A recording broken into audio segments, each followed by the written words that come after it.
Welcome students. This is the second video of your geography chapter 5 industries. First video was given in the earlier week. Now till we have studied till factors affecting the location of an industry. These were physical factors and human factors. After that comes industrial system. कि industrial system होता क्या है. देखो जो हमारी industries हैं those works as industrial system. क्यों? क्योंकि उसमें इनपुट चाहिए होता है. इनपुट्स को हम प्रोसेस करते हैं तब हमारे पास आउटपुट आता है. ठीक है ना. तो इसलिए जो इंडस्ट्रीज है उसको एज एन इंडस्ट्रियल सिस्टम हम कहते हैं. अब इनपुट्स क्या क्या यूज़ करते हैं? रॉ मटेरियल्स यूज़ करते हैं, power, capital, labour, machinery, transport. ये इनपुट्स क्यों हैं? रॉ मटेरियल्स ही तो मेन चीज़ है जिसको हम प्रोसेस करेंगे और न्यू प्रोडक्ट बनाएंगे.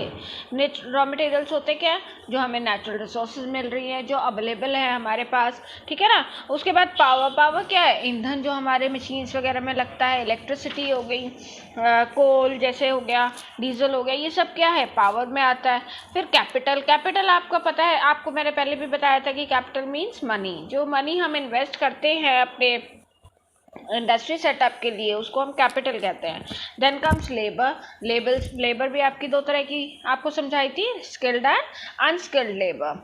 और फिर मशीनरी ही तो हमारे इनपुट्स को प्रोसेस करती है. और ट्रांसपोर्ट क्या काम करते हैं? रॉ मटेरियल्स को फैक्ट्री तक लाते हैं और फैक्ट्री से फिनिश प्रोडक्ट मार्केट तक पहुंचाते हैं, हमारे कस्टमर्स तक पहुंचाते हैं. तो ये जो इंडस्ट्रियल सिस्टम है वो हमारे 3 पॉइंट्स ऑफ व्यू से बने हुए हैं: इनपुट्स, प्रोसेसिंग एंड आउटपुट.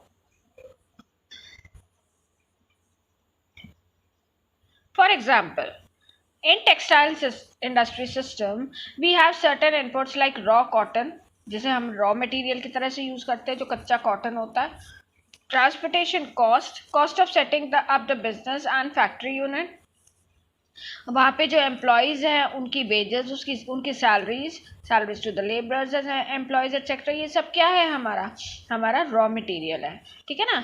हमारा इनपुट्स है. तो अब इन इनपुट्स के थ्रू हम क्या करते हैं? वेरियस प्रोसेसेस करते हैं. जैसे कि या पहले हमने यार्न बनाया, मेकिंग ऑफ यार्न. उसके बाद स्पिन किया उसको, फिर वीविंग की, फिर निटिंग की, बुनाई की, या कपड़े को हमने जो हमारा क्लॉथ तैयार हुआ उसको हमने डाई किया फॉर डिफरेंट कलर्स.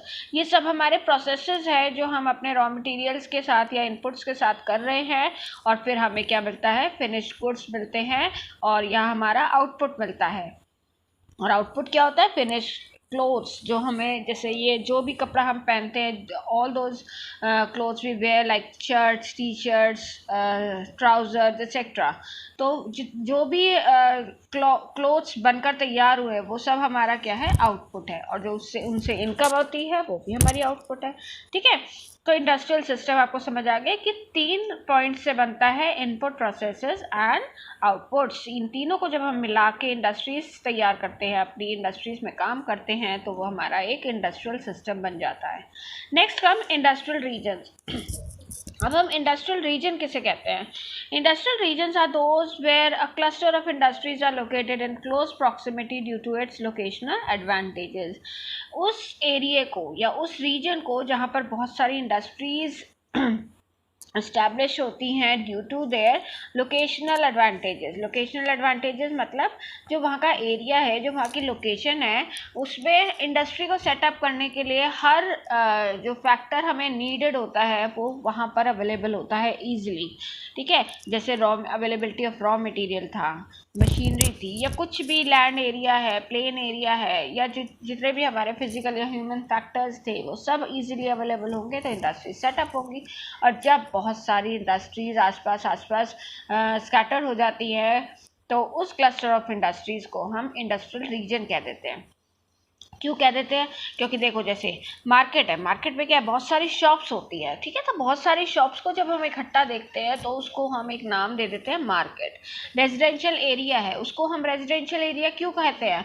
क्योंकि वहाँ पर क्या है? लोग रहते हैं, बहुत सारे घर है, पास पास सब लोग रहते हैं. और वो घर जो रहने की वजह से, रेजिडेंस क्या होता है, रहने वाली जगह है ना, रिहायशी इलाका जिसे हम कहते हैं, तो वो एक रेजिडेंशियल एरिया बन जाता है। तो ऐसे ही जब इंडस्ट्रीज पास पास होती है, इस्टेब्लिश होती हैं, तो उसको हम इंडस्ट्रियल रीजन के नाम से डिनोट करते हैं। अब the main characteristics of industrial regions, अब इंडस्ट्रियल रीजन्स के मेन कैरेक्टरिस्टिक्स क्या है? कैरेक्टरिस्टिक्स मीन्स कि आपको पता कैसे चले कि ये जो रीजन है ये इंडस्ट्रियल रीजन है। सबसे पहले हाई कॉन्सेंट्रेशन ऑफ फैक्ट्रीज, उस एरिए में ज़्यादा से ज़्यादा फैक्ट्रीज होनी चाहिए, इंडस्ट्रीज होनी चाहिए। Second, majority of population engaged in industrial activity, और उन इंडस्ट्रीज में, उन इकोनॉमिक एक्टिविटीज़, इंडस्ट्रियल एक्टिविटीज़ में बहुत सारी पॉपुलेशन एंगेज होनी चाहिए। क्या है बहुत सारी पॉपुलेशन? वहाँ के एम्प्लॉयज़ जो हैं। Third is good transport and communication facilities, वहाँ पर बहुत अच्छी हाई टेक्नोलॉजी ट्रांसपोर्ट और कम्युनिकेशन फैसिलिटीज़ होनी चाहिए। चौथा, market for industrial products, labour supply is easily available. अब जो हमारा इंडस्ट्रियल आउटपुट या प्रोडक्ट मिलेगा हमें, उसके लिए मार्केट इजीली अवेलेबल होनी चाहिए आसपास, उसके लिए और अपनी कंपनी के लिए, अपनी फैक्ट्री के लिए काम करने के लिए हमारे पास लेबर सप्लाई भी इजीली अवेलेबल होना चाहिए। तो जब ये 4-5 हमारे फैक्टर्स जो हमें दिखते हैं किसी एरिया में, तो उसको हम इंडस्ट्रियल रीजन कहते हैं। अब the major regions in the world, अब वर्ल्ड के बारे में आपको बताया जा रहा है। The major industrial regions of the world are the Great Lakes industrial region of the USA, the Ruhr industrial region of Germany, London industrial region of UK, and the Ukraine Urals industrial region, which is confined to coal fields and seaports. ये सब आपके क्या है?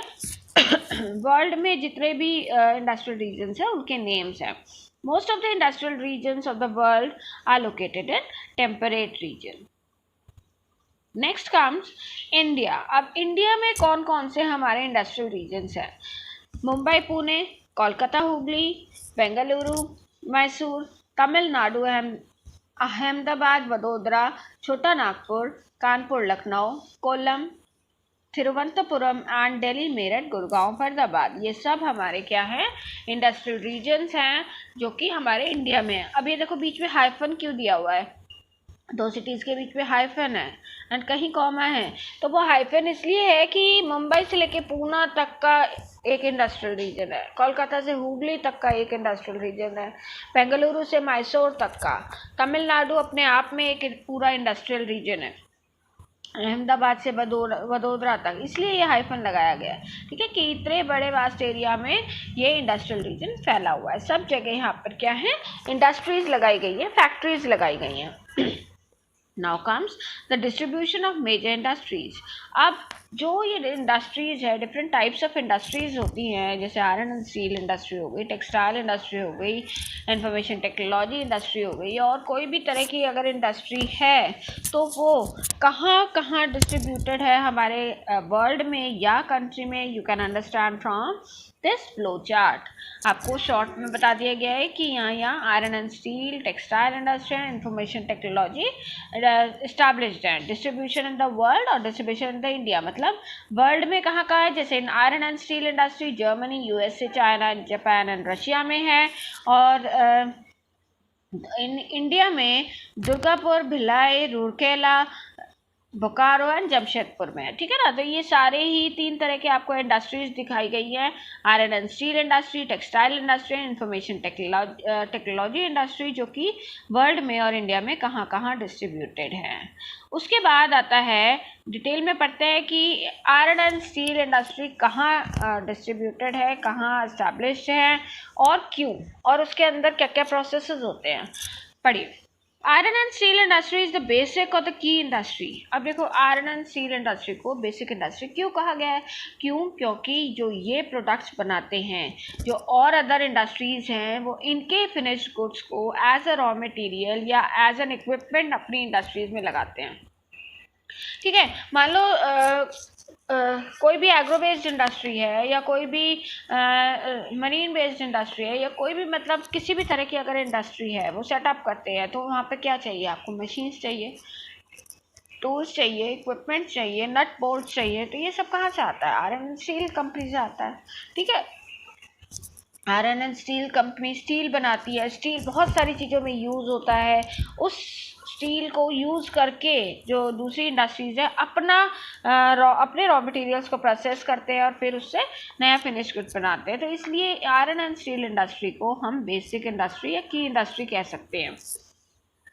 This is because several other industries are dependent on it. आपको मैंने बता दिया कैसे डिपेंडेंट है। फिर प्रोसेस, अब प्रोसेस क्या क्या होता है? Iron and steel industry requires iron ore, coal, limestone and manganese as raw material. जो आयरन एंड स्टील इंडस्ट्री होते हैं उसके raw materials, you have to learn this, ठीक है। That's why I have highlighted this line and you have to remember this for your MCQ और fill up form question.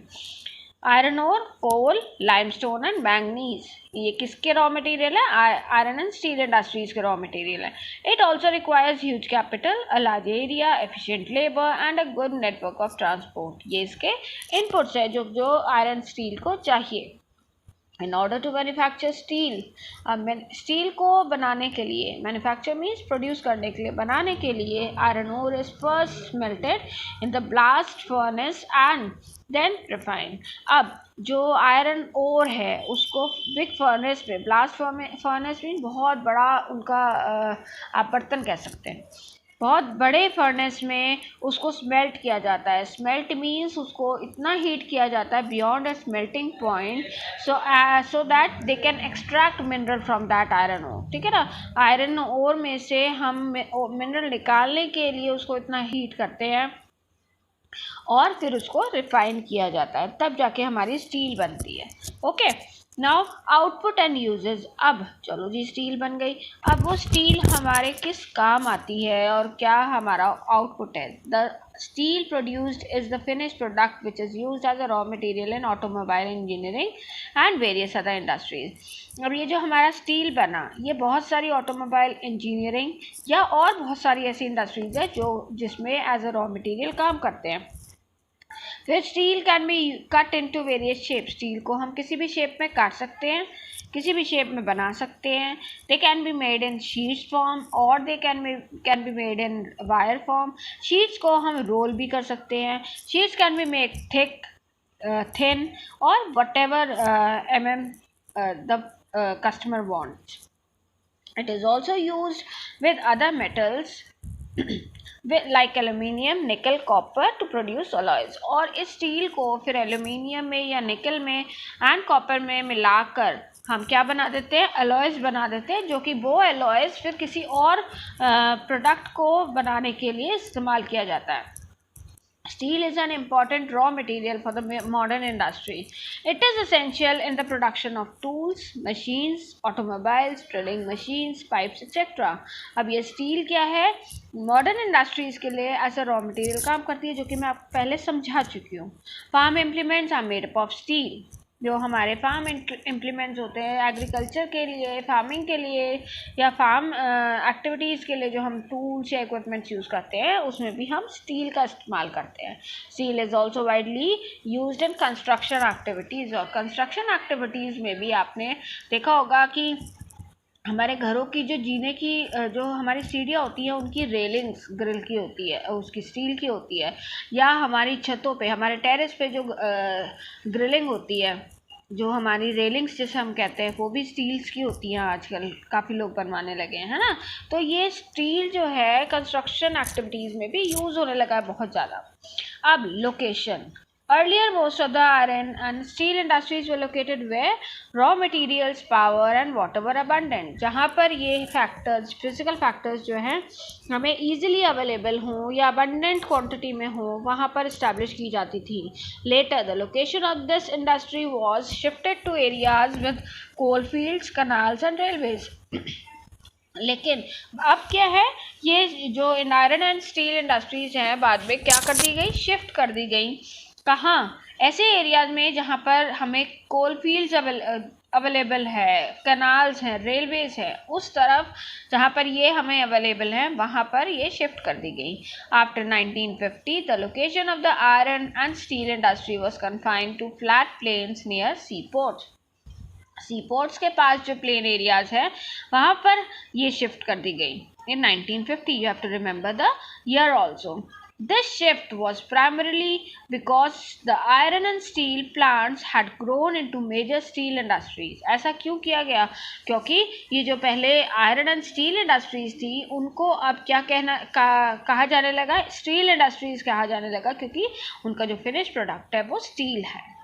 And the iron ore had to be imported from other countries. और जो दूसरी countries हैं, जो हमारा iron ore है वो हमें दूसरी कंट्रीज से भी इम्पोर्ट करना पड़ रहा है. इसलिए हमने ऐसा एरिया चुना जहाँ पर हमारे पास जो सी पोर्ट्स हैं वहाँ से हम दूसरी कंट्री से इम्पोर्ट कर सकते हैं आयरन ओर को. In India, iron and steel industries are confined to Chota Nagpur Plateau region. You have to underline this. You have to remember this कि छोटा नागपुर प्लाटो में हमारे इंडिया में आयरन एंड स्टील इंडस्ट्रीज हैं. Due to the locational advantages like proximity to the source of raw materials, cheap labor, good network of roads and railways, port facilities, and a huge market, important iron and steel plants are located at Jamshedpur. Jamshedpur में इसलिए ये सारी चीज़ें available हैं, इसलिए वहाँ पर iron and steel industries establish की गई. Durgapur, Bhilai, Bokaro, Burnpur and Rourkela. The other 4 steel plants are Bhadravati and Vijayanagar in Karnataka, Visakhapatnam in Andhra Pradesh and Salem in Tamil Nadu. ये सब हमारे क्या हैं, आयरन एंड स्टील इंडस्ट्री के रीजन्स हैं. Now comes Tata steel iron and steel company. अब जो जमशेदपुर में Tata steel iron and steel company है उसके बारे में बताते हैं. Before independence, the only iron and steel company in India was Tata Iron and Steel Company Limited, जिसको हम टिस्को के नाम से जानते हैं. और यही जब इंडिपेंडेंस से पहले यही एक अकेली ऐसी इंडस्ट्री थी जो कि हमारे इंडिया में इस्टेब्लिश की गई थी, जिसे किसने किया था, जमशेदजी टाटा ने किया था इस्टेब्लिश. और इस पहले ये कहाँ इस्टेब्लिश की गई थी, साक्ची में की गई थी, जिसका रीनेम कर दिया गया जमशेदपुर. तो जमशेदपुर का पहला नाम जो था वो साक्ची था. और ये कब इस्टेब्लिश की गई थी, इन 1907. ये ईयर, ये प्लेस, ये आपको सब याद रखने हैं. The location of the iron and steel industry at Jamshedpur has several locational advantages. अब यहाँ पर जमशेदजी टाटा ने अपनी आयरन एंड स्टील इंडस्ट्री क्यों लगाई, क्योंकि यहाँ पर बहुत सारी लोकेशनल फैसिलिटीज़ या एडवांटेजेस अवेलेबल हैं. Sakchi is 32 kilometre from the Kalimati railway station in the east Singhbhum district of Jharkhand. Jharkhand में जो ईस्ट सिंहभूम डिस्ट्रिक्ट है वहाँ से 32 किलोमीटर है ये Sakchi place. All the raw materials like iron ore, coal, limestone and manganese are available in close proximity. और बहुत ही large amount में हमें ये सारी चीज़ें अवेलेबल है वहाँ पर, सारे raw materials. The nearness to the port of the Kolkata, banking facilities and a huge market for iron and steel goods are other factors. ये भी बैंकिंग फैसिलिटीज़ हो गए या ह्यूज मार्केट, ये भी तो हमारे एक फैक्टर है जो कि इम्पोर्टेंट है इंडस्ट्रियल सेटलमेंट के लिए. तो इसलिए जब ये सारी ही चीज़ें, लोकेशनल एडवांटेजेस जमशेदजी टाटा को नज़र आए उस जगह पर, तो उन्होंने क्या किया, अपनी आयरन एंड स्टील इंडस्ट्री जिसका नाम था टिस्को वहाँ पर इस्टेब्लिश की गई. TISCO uses coal from Damodar valley, coal fields of Jharia and Raniganj. Iron ore, limestone and manganese are obtain from Orissa and Chhattisgarh. ये जगह हैं जहाँ से वो अपना रॉ मटेरियल लेते हैं. The Damodar river and it's tributaries like Sabarnarekha and the Kharkai provide sufficient water for the plant. Jamshedpur and its surrounding areas are thickly populated. अब ये जो एरिया है, जो रिवर्स बताइए आपको, साबरनारेखा एंड खारकाई, ये सब क्या है, ये बहुत अच्छा पानी प्रोवाइड करते थे. वाटर प्रोवाइड दामोदर रिवर से प्रोवाइड होती थी. और जो जमशेदपुर है वहाँ पर और उसकी जो सराउंडिंग एरियाज़ है बहुत थिकली पॉपुलेटेड भी है. आपको पता है ना कि ह्यूमन लेबर भी एक वेरी वेरी इंपॉर्टेंट फैक्टर है हमारे इंडस्ट्रियल सेटलमेंट के लिए। तो जब ये थिकली पॉपुलेटेड एरिया है तो उनको लेबर भी इजीली अवेलेबल मिली हुई। That's why. Therefore, laborers from the states of West Bengal, Jharkhand, Bihar, Odisha, and Uttar Pradesh are easily available. Jamshedpur is connected to Kolkata, Mumbai, and Chennai by an efficient network of roadways and railways. अब जो इन cities का जो connection है वो बहुत efficient है, roadways में भी और रेलवेज में भी। मतलब रोडवेज जो रोड्स है वो भी वेल कनेक्टेड हैं आपस में इन सिटीज़ में, और रेलवेज भी बहुत अच्छे से कनेक्टेड है। Government initiatives also provided desired capital for the development of this industry. और गवर्नमेंट ने भी इस इंडस्ट्री को इस्टेब्लिश करने के लिए, फ्लरिश करने के लिए और अच्छा डिज़ायर्ड मतलब जो वो चाहते थे उस तरह का कैपिटल उनको इन्वेस्ट किया, उनको दिया। In Jamshedpur there are many industries which were set up after TISCO. अब जमशेदपुर में टिस्को ही एक अकेली इंडस्ट्री नहीं थी, टिस्को के अलावा भी बहुत सारी इंडस्ट्रीज सेटअप की गई। They are locomotive, agricultural equipment, chemicals, machinery and electrical industries. तो इस तरह की इंडस्ट्रीज भी वहाँ पर जमशेदपुर में सेटल की गई। The development of iron and steel industry has laid the foundation for large-scale industrial development in India. जो आयरन एंड स्टील इंडस्ट्री जब डेवलप हुई, इसने क्या किया, एक बहुत मतलब नींव रखी, और जो लार्ज स्केल इंडस्ट्रीज थी उनके लिए उन्होंने फाउंडेशन रखी एक तरह से हमारे इंडस्ट्रियल डेवलपमेंट के लिए, हमारे इंडिया के इंडस्ट्रियल डेवलपमेंट के लिए। The Indian iron and steel company comprises large integrated the steel authority of India, steel plants and mini steel plants. All public sector undertakings market their steel through the Steel Authority of India. ठीक है, जो जितनी भी public undertakings थी वो सब उन्होंने सबने मार्केटिंग की अपनी, कहाँ, किसके through, steel authority of India के through. While Tata steel markets its products itself, लेकिन जो टाटा थे, टाटा मिल्स थी, टाटा स्टील्स की जो कंपनीज थी वो अपनी मार्केटिंग खुद करते थे। Today Tata steel is the 5th largest producer of iron and steel in the world. अब जो इसका टाटा स्टील का जो बिजनेस है वो है 5th लार्जेस्ट प्रोड्यूसर है वो स्टील का of iron and steel in the world में इसका 5वां स्थान आता है। अब आते हैं पिट्सबर्ग पर। पिट्सबर्ग एक ऐसी जगह है जो कि यूएसए में है। Pittsburgh is an important centre of iron and steel industry in USA. India में जैसे जमशेदपुर था ऐसे ही यूएसए में पिट्सबर्ग है। It is located in south west Pennsylvania.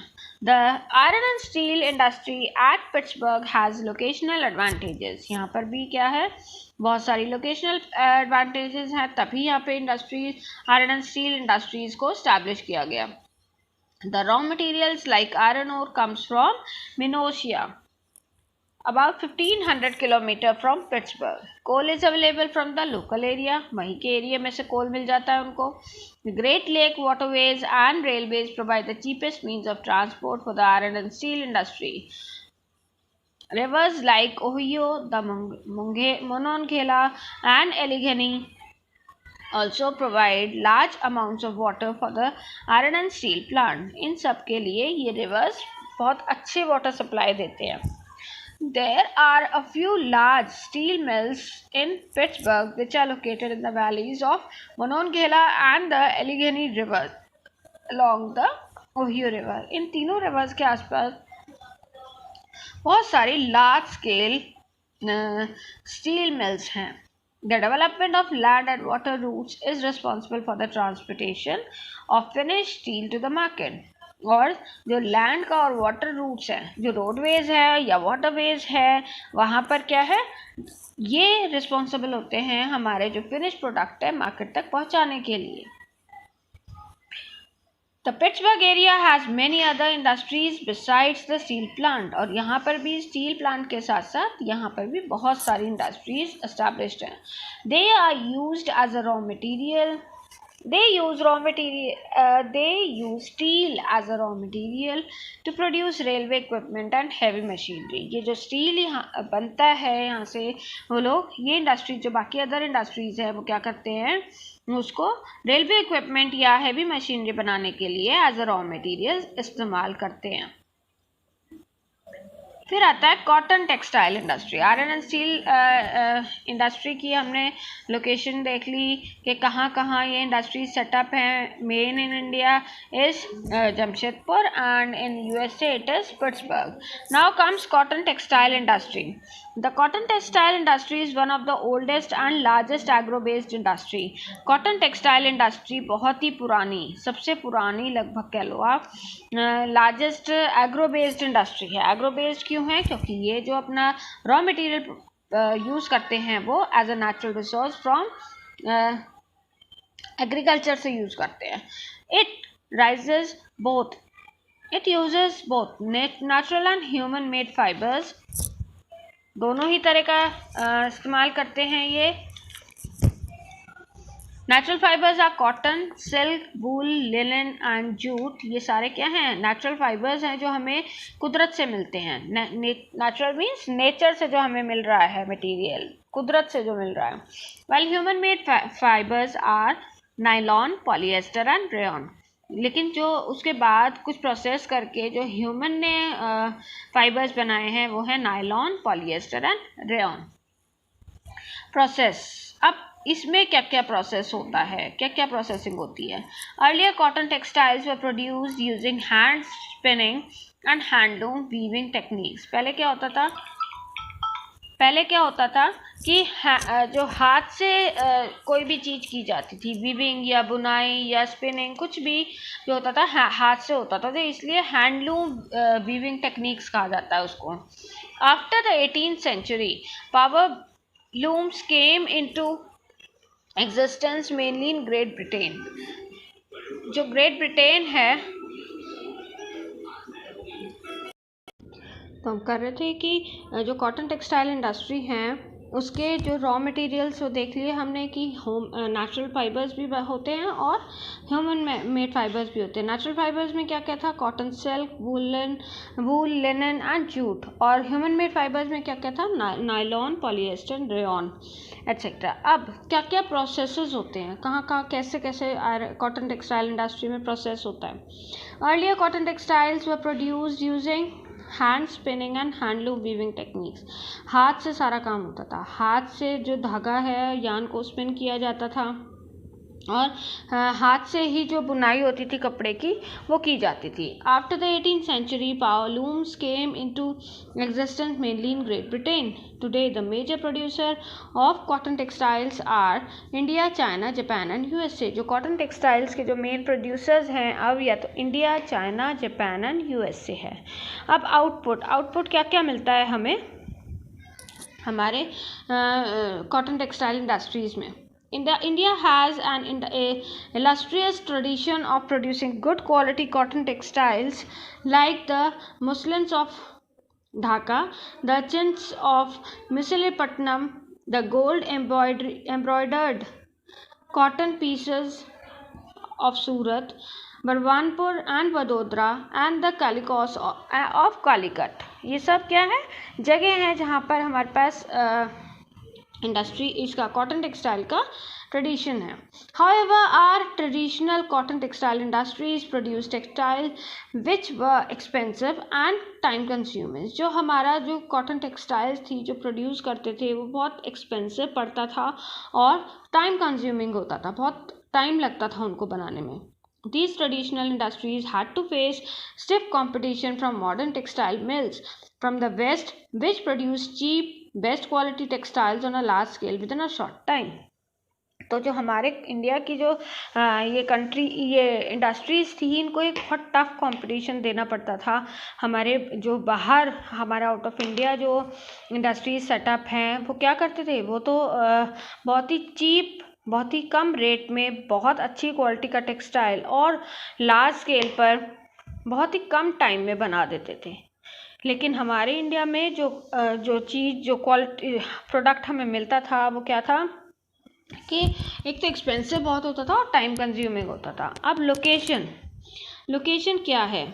The first cotton textile mill was set up in Mumbai in 1854। You have to underline this and you have to remember the year also. जो सबसे पहली cotton textile मिल setup की गई वो की गई थी मुंबई में 1854 में। Availability of raw material, warm moist climate, port facilities to import machinery and cheap labour have led to large scale expansion of cotton textile industry in Mumbai. यही कारण है, सारी चीज़ें मिलने का अवेलेबल होती थी, इसलिए यहाँ पर textile industries, cotton textile industries को इस्टेब्लिश किया गया मुंबई में।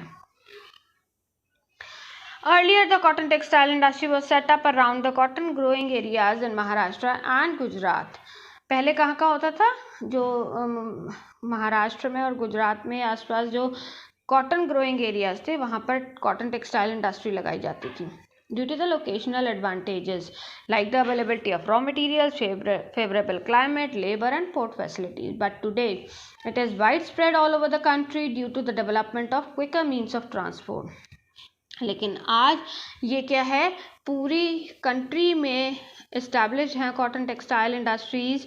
क्यों? क्योंकि अब इजीली हमें high quality quicker means of transport हमारे पास अवेलेबल है। Cotton being a light raw material can also be easily transported to far off places. जो कॉटन जो बनता है लाइट होता है, इसलिए वो बहुत इजीली ट्रांसपोर्ट किया जा सकता है दूर दूर की प्लेसेस में भी। Some of the important centres of the cotton textile industries in India are Coimbatore, Chennai, Madurai, Salem, Ahmedabad, Mumbai, Kolkata, Kanpur, Gwalior, Ludhiana and Puducherry, Surat and Indore. ये सब जगह यहाँ पर क्या है, कॉटन टेक्सटाइल इंडस्ट्रीज हैं। Now comes Ahmedabad. अब अहमदाबाद की क्या खासियत है? Ahmedabad is located on the banks of Sabarmati river which provides abundant water for the cotton textile industries. यहाँ पर जो कॉटन टेक्सटाइल इंडस्ट्री है उसके लिए जो साबरमती रिवर है वहाँ से पानी, वाटर सप्लाई बहुत ईजिली अवेलेबल है।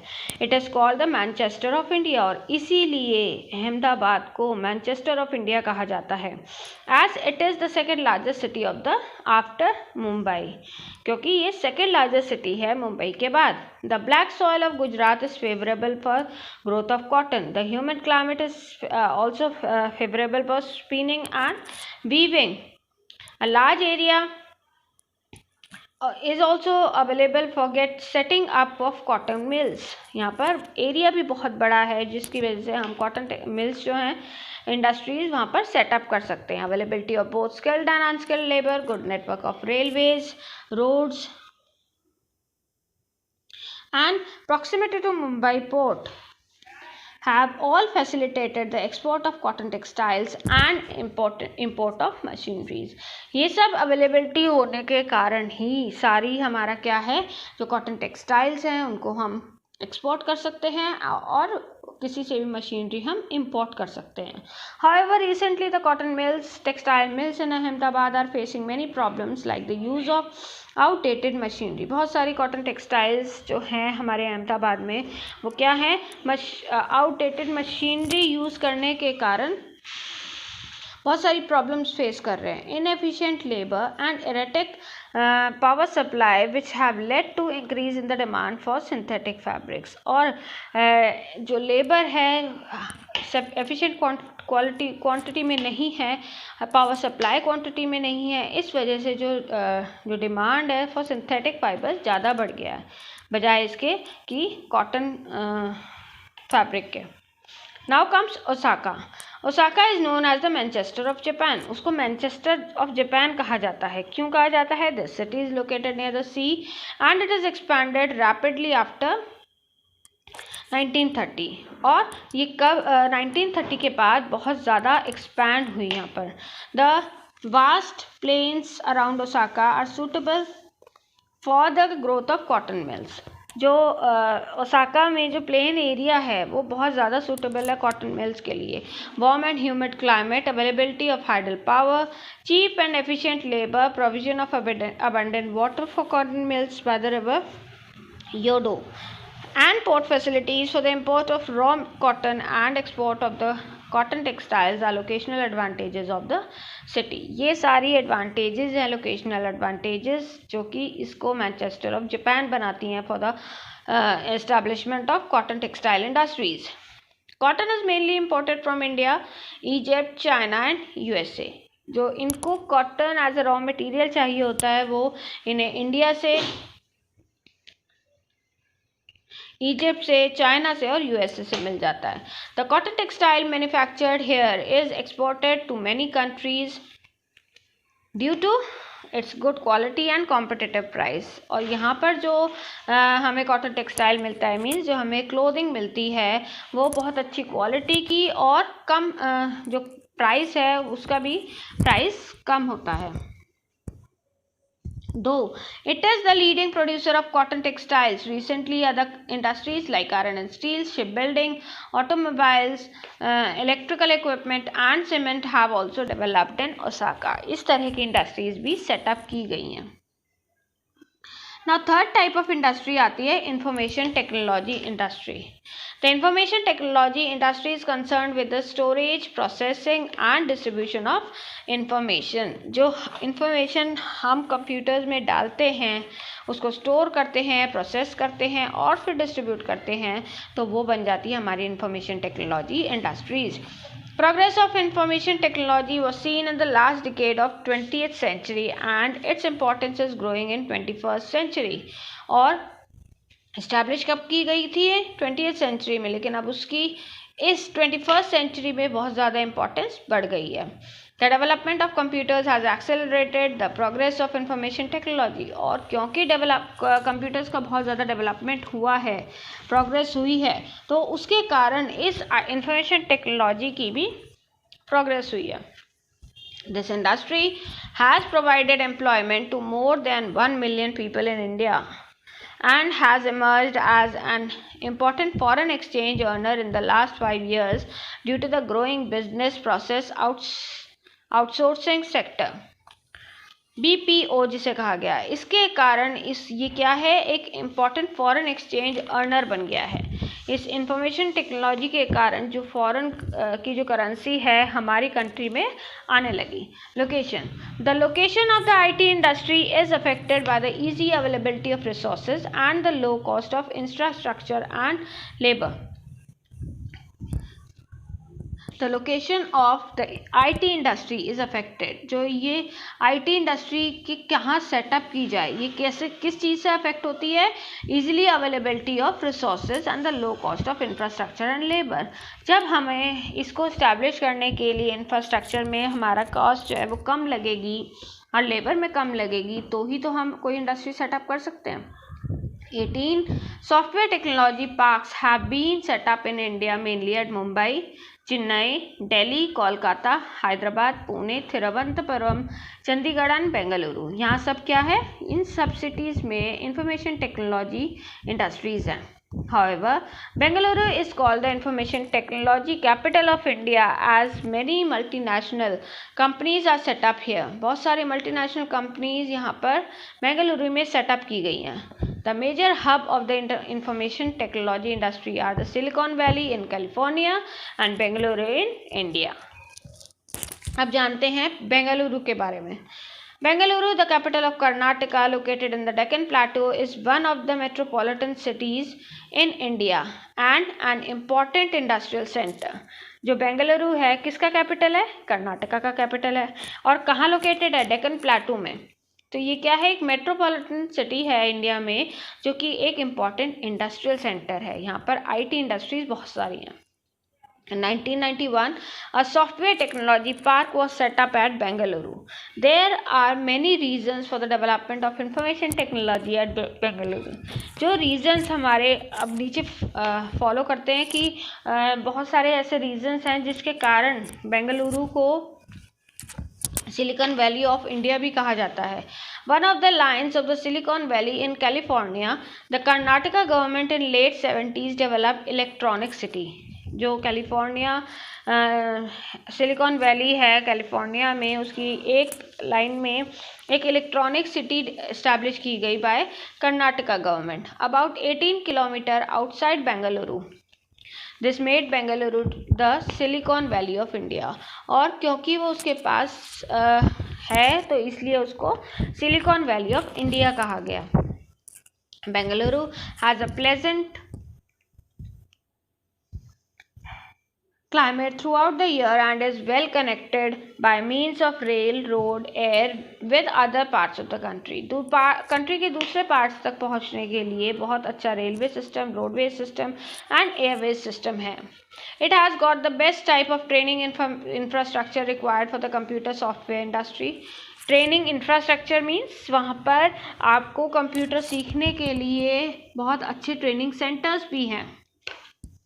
In 1999, the Indian Institute of Information Technology was set up in Bengaluru. Bengaluru is created with large number of highly trained and talented professionals. जो बेंगलुरु है वहाँ पर क्या है, बहुत सारे हाईली ट्रेंड और टैलेंटेड प्रोफेशनल्स हैं जो कि कंप्यूटर्स को हैंडल कर सकते हैं, उन पर वर्क कर सकते हैं और through this technology they can produce more and more income to the country. The policies of the government have also greatly contributed to the amazing expansion of information technology in city. अब इस information technology की progress को देखते हुए government ने भी बहुत सारी कंट्रीब्यूशंस की हैं ताकि ये इंडस्ट्री और ज़्यादा से ज़्यादा डेवलप हो. It has many public sector companies like BHEL, BEL, HAL, NAL, DRDO, ISRO and research institutes like the Indian Institute of Science, IISc. ये बहुत सारी ऐसी पब्लिक सेक्टर कंपनीज हैं जो कि बेंगलुरु में इस्टेब्लिश की गई हैं. More than 100 software companies both national and international have established their offices in this city. Bengaluru में ही खाली alone in Bengaluru more than 100 software companies हैं जो कि नेशनल और इंटरनेशनल दोनों ही हैं जिनके ऑफिसेज हमारे इस बेंगलुरु में हैं. इन 1989 हियोलेट पैकर्ड जिसे हम HP के नाम से जानते हैं also set up their unit here. Today most of the computer and software companies of the world like IBM, Oracle, Novell and Fujitsu are located in Bengaluru. Many multinational companies like Motorola, Siemens, Citicorp get their software development work done from the companies based in Bengaluru. ये सब अपना computer का जो software का development का काम है वो सब कहाँ से लेते हैं, बेंगलुरु में जो इंडस्ट्री इस्टेब्लिश्ड है वहाँ से लेते हैं.